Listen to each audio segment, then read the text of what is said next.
Hey there, horror movie tea sippers. The following podcast episode will contain spoilers for the movie we are about to review. If you have not seen the movie and do not wish to have anything ruined prematurely, please do not continue to watch or listen until you have seen the movie. And welcome to the Horror Movie Tea Podcast.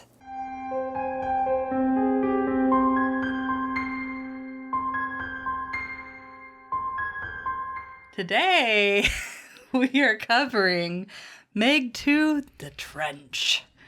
But before we go into the review, let's grab our cups and talk about tea.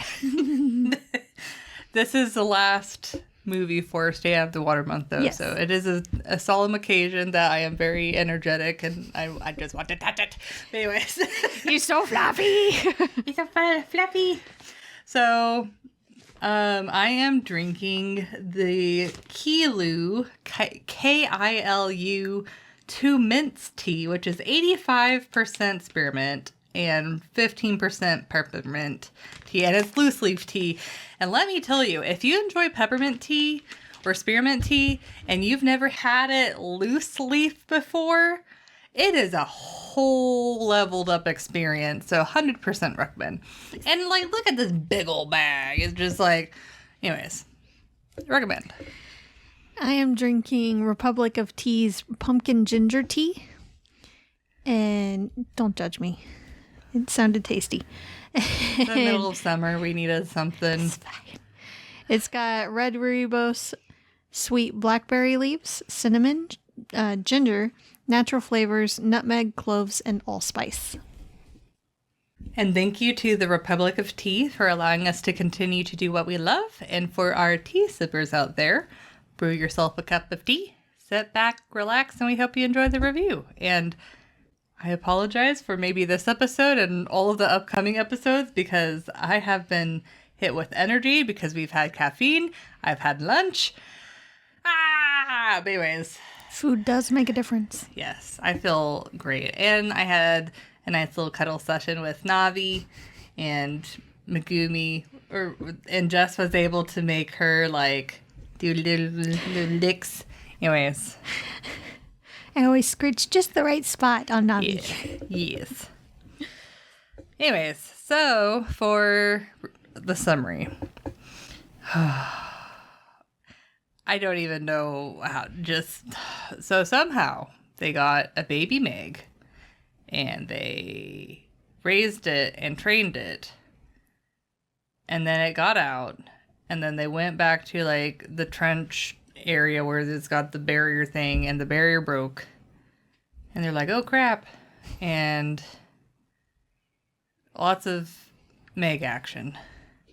Now we've got like 2 or 3 Megs. Yeah. Which I guess in the first movie, we technically had 2 Megs, but it's just like a red herring. Be like, oh, we killed it. And it's like, oh, no, you didn't. There's another one. Anyways. Surprise, bitch. Yep. So, entertainment.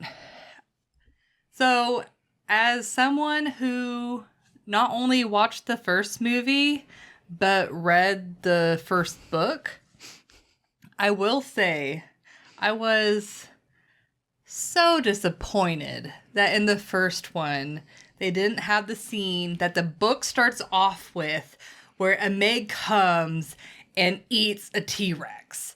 I was just like, they are missing so many opportunities. How could they not have that? And I was just so tickled. She was upset that they added that scene to the second movie. Yeah.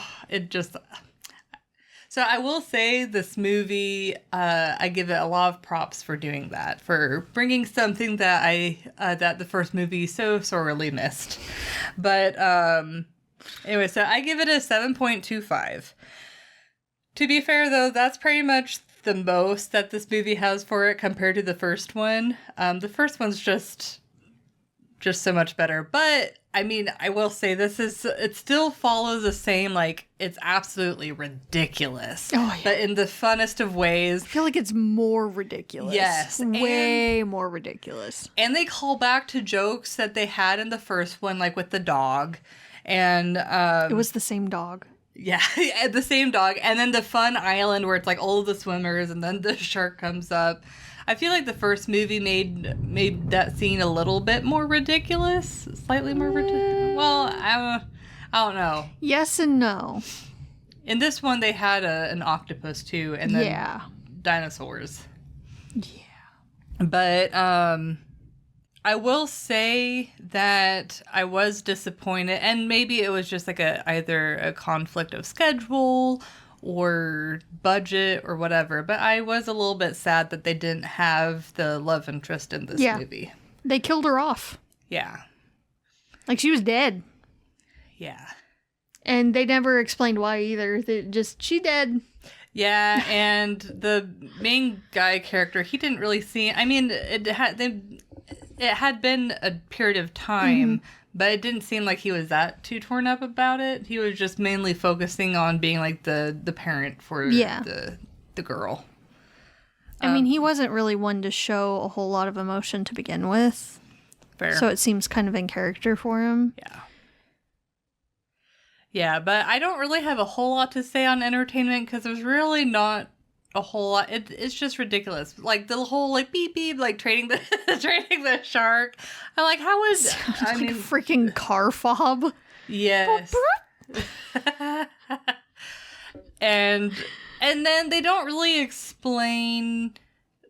They kind of very vaguely explain where the baby Meg came from. But I don't know. And then there's this weird, like, almost like super villain, like in the film. I don't know. He's a bit ridiculous. I don't know. Just so much of this film is ridiculous. And I kind of am sad that I have not read the second book because I wish I had it something to compare it to, because I don't know if they went way off the deep end and and like did their own thing, or if this was actually based off of the second book. Because if it's actually based on the second book, I don't know if I'll be reading the second book. But I don't know. But it is a ridiculous film. It is entertaining. But as far as like storyline and how it holds up, I definitely like the first movie better. Just hits it a little bit better for me. Mm-hmm. Yeah, it was definitely lacking something since they killed off the love interest. I feel like that was a lot of where the humor came from, was the banter between the two. Yeah. And there was just such a good dynamic between the two, and there was some good chemistry there. And this movie was definitely lacking that. This movie was also hella more ridiculous than the first one. Entertaining, but it's definitely better to go into it with fairly low expectations. Yeah, because I feel like the first movie, they at least tried to explain scientifically like what they were doing, and this one they're like, meh. Yeah. This one, we've already established this, so this is fine. Yeah, no, that's not how it works. It's not how any of this works.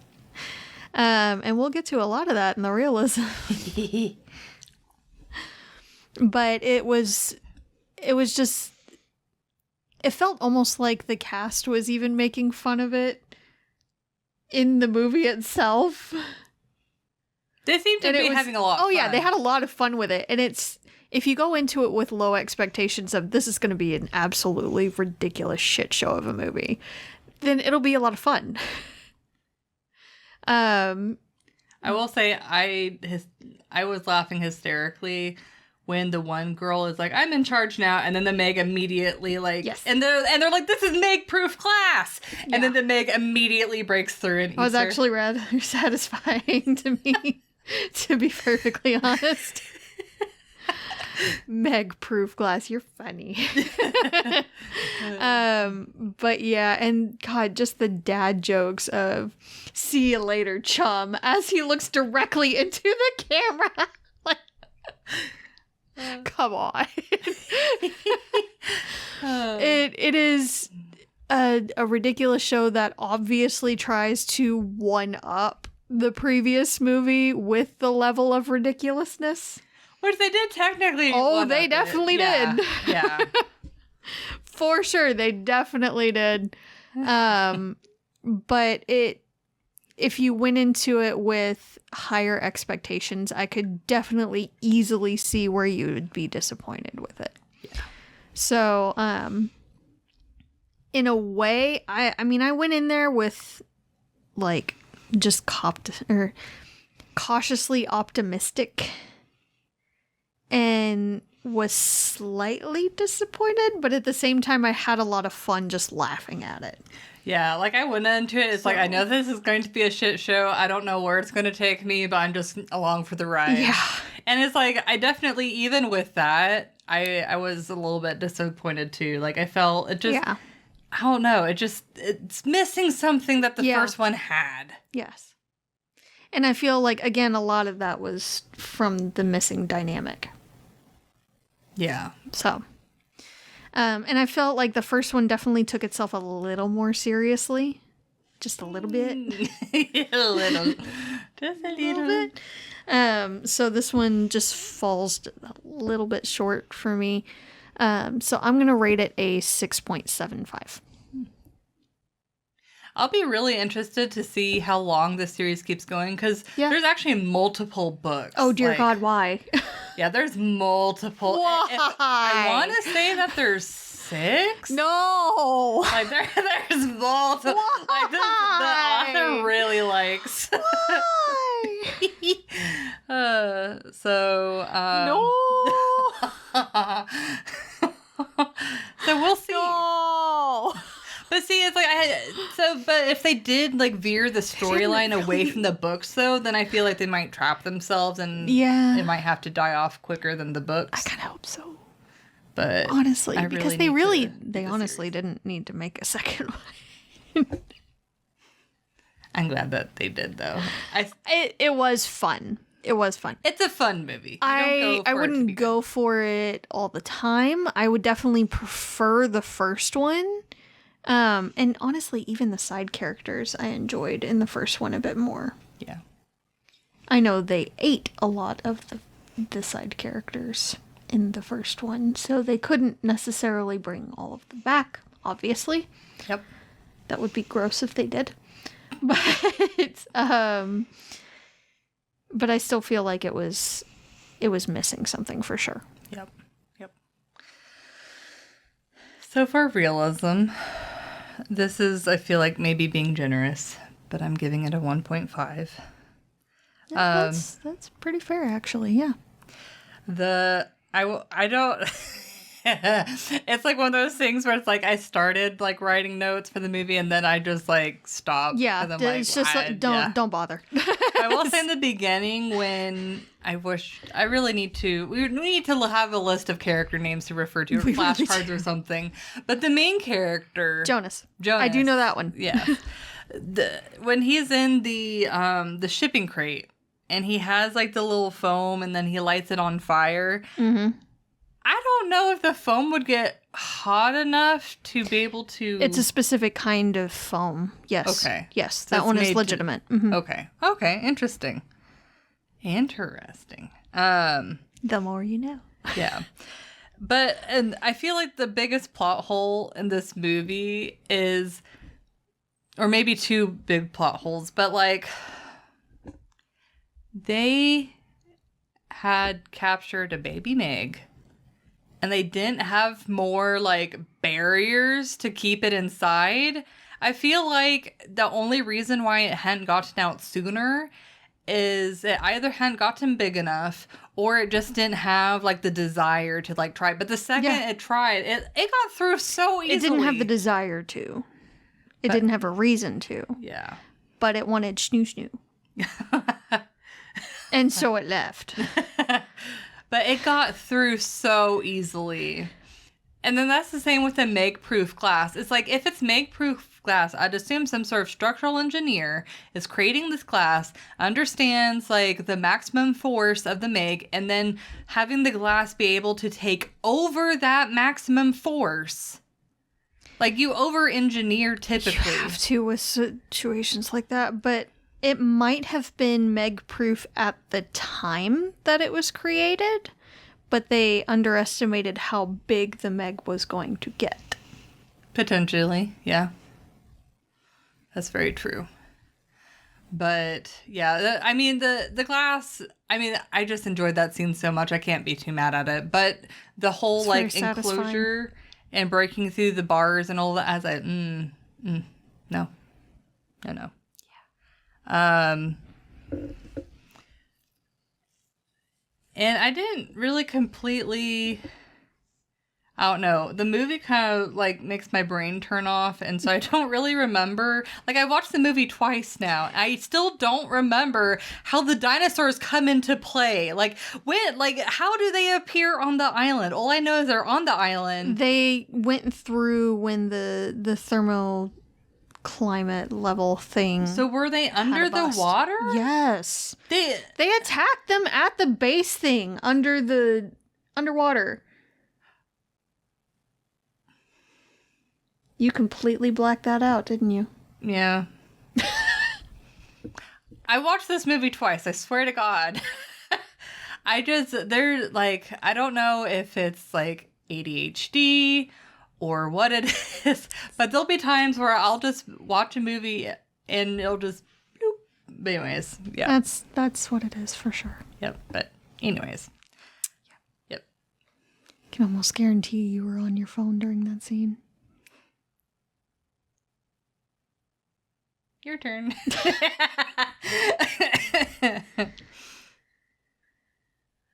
So honestly, I feel like a 1 would be my rating.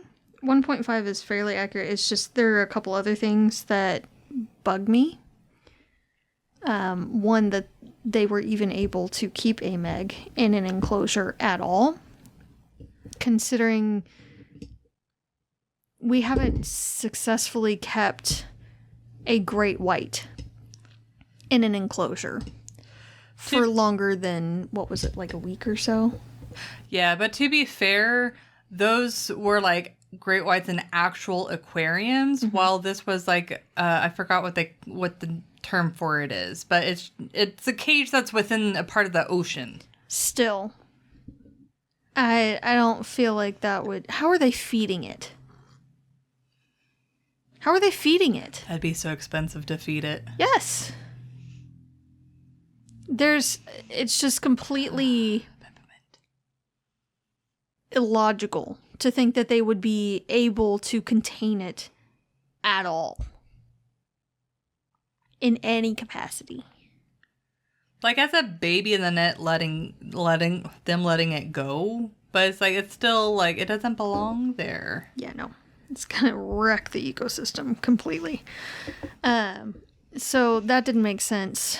Then they get down there and they discovered that there has somehow been a mining base completely set up down there and has been running for a good while. How did anyone have the technology or ability to get down there, for one? And two, if they've been down there in several dives before, like cataloging the area and exploring it and all, how did they never notice that things were being transported down there and that there was a base down there? Really, the entire time from when they went under the thermocline to just after really the rest of the movie, to be fair, but like after they leave the thermocline, at least, in the sub, is all just bullshit. The thing that all of it is bullshit. well, and to your point, like even if, because the ocean's a big place, so even if it's just like they just happen to not explore that area yet, they, at least in the first movie, they were paying attention to like the temperature variations and then that like little barrier. They would see that they were barrier monitoring disrupted. it. Yeah. Which I guess if Jess was on duty, the chick that was eaten by the Meg, the inside person, if she was the one monitoring the thermocline, she could erase that data. Potentially. Yeah. And cover for them. So I guess it's a bit of a stretch for sure. They'd have to keep in constant contact with her and let her know, hey, you need to take this shift because they're sending stuff up at this time. but just barely plausible there. Yeah. What did you think about Jonas doing the air No. pressure thing? No. Bullshit. 100% bullshit. He's at the ocean fucking floor. Bullshit. He'd freeze within seconds. The pressure would kill him pretty much instantly. No. Just all of it. Giant bullshit. No. No. Squished like a soda can. To that effect, the person that imploded, there wasn't enough blood in the water. There was like no blood in the water. That really bugged my husband and I when we saw it in the theater. There's not enough blood. It really did. Like, it'd be a lot more blood. But also the lizard things that you were wondering how they got on the island. Yeah. That were down in the ocean attacking them as they were trying to get to the base and away from the Megs. Oh. Now she remembers. I think. Yes. So they had gone to the water at some point from the land several million years ago. Like several million years ago. That's quite a bit of evolution that they should have didn't gone do. through. Yeah. Not at all. They're still completely unchanged, even though they've been living solely in the water the whole time. They looked like amphibians, which means they predominantly breathe air. They didn't have gills or anything. And even when they showed them later, they didn't have gills. Yeah. At least that I saw. I could have missed it, but I didn't see any gills. And I know, like, I just can picture someone mentioning this in the comments. So it's like, I know when there's not environmental pressure, there won't be any evolution, or not much change in evolution or in genetics. But in this scenario, there was a lot of environmental pressure because they're literally under the water. Yes. They didn't have gills. So And they either also didn't have, like, fins. It was still clawed feet. Yeah, so they would have either died of suffocation or they would have Evolved. evolved to have gills or some sort of better mechanism. Yeah. Or fins at the minimum. At the minimum. Yeah. Gills, definitely. But, like, they could still have a water lung and regular lungs. I highly doubt it. Highly doubt it. But I could just barely believe it, if that's the way you want to go. But no. No. They're not going to be completely unchanged. Bullshit. They hopped on land like they had just... Yes. And then all of these creatures that have been living in this ridiculous pressure at the bottom of the ocean is somehow completely fine up at the surface. And then even the baby Meg, it was like up, down, in the trench, and then back up, and yeah. Whole movie is bullshit. And then the guy ascending in the system that they use to transport stuff to the surface, like the ore and stuff to the surface. No. No. He would explode. The air in him would expand too fast, ascending that fast, and he would explode. No. No. Just no. Whole movie. Bullshit. So, overall, I think we can say as a consensus that's not as good as the first movie. It's not. It's funny. Yeah. It's funny. It's ridiculous fun, that's for sure. And I love all of the callbacks to the first one. So. It's not realistic at all. So please, please, please don't expect it to be. Oh, no. If you're expecting it to be realistic. We didn't even get into the shark kills. We didn't even get into those. So it's a whole boatload of ridiculousness, but at least it's fun. I can smell your tea from here. I know, isn't it? It's very Doesn't it smell tasty? Yes. But Well, thank you for joining us today, and let us know what you thought of the movie. If you'd like to recommend a movie, game, or tea, you can leave us a comment or join our Discord. And if you'd like to keep up to date with their content, you can find our link tree listed below. And if you'd like to support us monetarily, we have a Teespring and a PayPal, or we have our affiliate link with Republic of Tea available. It does not affect the price of the tea, it just allows us to continue to do what we love.